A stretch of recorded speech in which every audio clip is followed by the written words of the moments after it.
This video, we're gonna be pretty much going over Anolis Ferreus, as you know, my favorite anole. Any chance I get, I find a way to glaze almost as much as the Cuban moss chameleons. If they would be my logo, but I can't draw tails well, and I don't know how to accentuate the male's tails pretty well, so down the road yet. But anyways, roll the intro.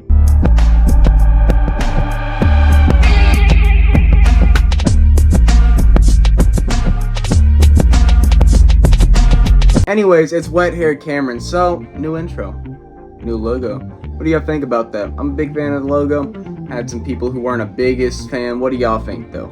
Yeah, let me know. But in this video behind me, we're gonna be doing some stuff with Ferreus. As you know, I said one of my favorite anoles. They're in a couple other videos like boop, boop, boop. And you know, this time they actually get their own video all about them. Yeah, let's start talking about it.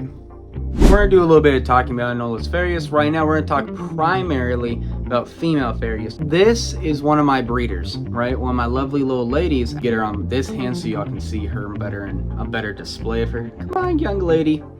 Shit. But as you see, she is a interesting anole. As you see, what is Ferreus known for? A sail fin. They don't have that, which many would say is a downside to this species. But me personally, I'm kind of 50-50 on it. I used to actually be kind of like, ew, no, they don't have sail fins, ew. But after getting my females and really getting to work with them, I really got to see the beauty that a Ferreus does behold without their sail fins, because they have a very interesting kind of very smooth body build if it's being caught on camera properly.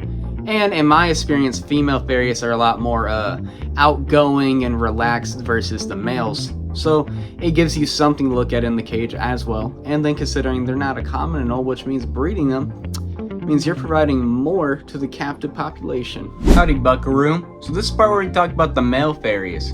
He's right here. He's a beautiful young man. As you see, this is what we come here for when it comes to Ferreus. Now, my boy, he's a younger man, you know. He's only just a little over a year.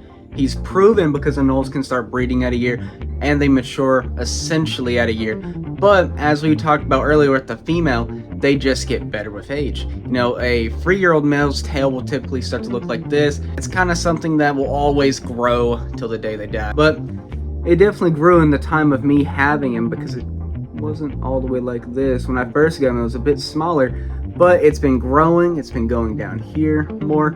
And from what I'm seeing, this is the first time I've actually gotten to get a real good look at his tail. It's grown, actually, like lengthwise. More of the tail's going under the sail. Oh, but Anolis Ferreus is definitely one of my favorite anoles because of their rich diversity in color. Most individuals I've seen have always had these yellow eyelids, right? Then, you know, they'll have this kind of yellow dewlap, which is always stunning. And in my experience, doesn't change if they're red, brown, blue, it's always yellow. Which, if you have an all blue male, which he is, obviously fired down to be more of a gray hue, you have this real intense blue dewlap, which stands out, makes him look really pretty. Then the other thing is that I can also say, if y'all can see it, right there, my male has a lot of spottage on the back of his neck, down his spine, to a couple on his tail. Why do I like that? Because when I first got into reptiles, one of my things I was like, oh my god, it was super dial crested geckos.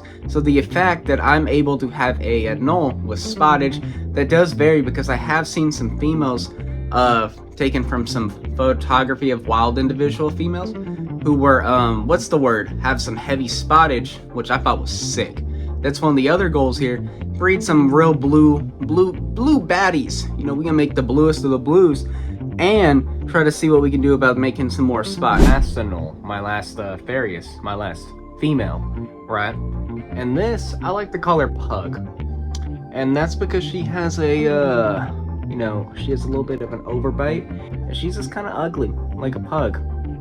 But she is blue lined. She does get a blue head and a nice, good blue body. She's pretty as the other female, but she does the job, and she's gonna make some pretty babies, and then those pretty babies will make me money, and the money goes into buying prettier adults, which make prettier babies, and it goes on and on and on. I don't know, I like her, she's cute. Other interesting thing I think about Pug is, one, it shows really how fast anoles can regrow their tails.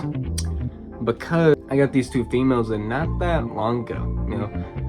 I'm putting up the date actually on the screen because I don't remember it off the top of my head. But it was nothing, gone, and she's regrown almost all of it. It's just right now just getting a couple extra layers, darkening up, etc., etc. But the other interesting thing about Pug here is she's just a interesting lady. You know, I like her. She's proven people own her kids already. Oh, I forgot to mention, everyone I have here is also proven.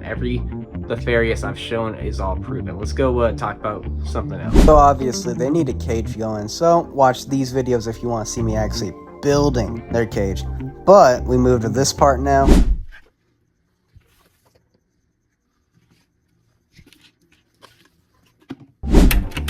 Now, did you think that was a interesting little edit? Yeah, I don't know. I thought it was fun, and I'm probably enjoying what I'm doing right now with my editing. Let me know if you like what we're doing right now. Then you get a little barren environment, put the sticks in, and... It's me, Cameron, Royal Anoles. Anyways, you watching the video, yes, you should, guess what, sub, like, comment, share the video to all your friends and family. Ooh. Anyways, back to the regularly scheduled program, I guess. Woo. Let's talk about where I got him from, right? Now, as you know, I got my male. He was a holdback release from Blackstone Exotics. Here's one of the pictures that actually she posted trying to sell him, and you know, he isn't as pretty.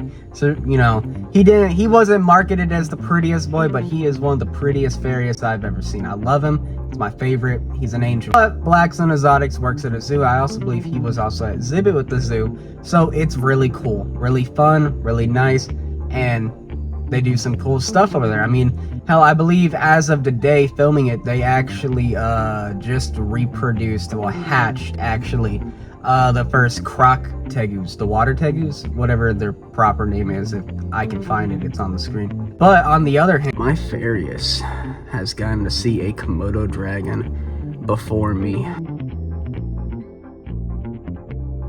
because they have Komodo dragon there, and I'm beefing with that lizard to this day about that. And I got my two females from Armin, you know? Who's Armin? We all know Armin. Herp time. Pretty much the big main anole guy in the US and kind of globally at this point.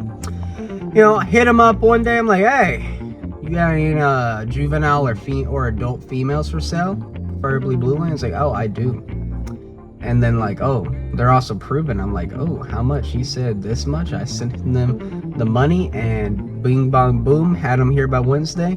And yeah, pretty exciting. Now this is the end of the video. Now quite frankly, I think it's a decent video. Had a lot, and I mean a lot of fun with the editing. But another reason this video was made to pretty much introduce y'all the Ferreus. Now, what do you think of this species? Do you want to see more of them? Because I'm gonna make y'all see more of them. Probably next video with the time of things, we're gonna probably see something related to eggs and incubation. Then we're gonna probably see a care guide or two, and you know, just a bunch of stuff coming out with them, cause they're one of my favorite anoles, and y'all are gonna see them a lot. Anyways,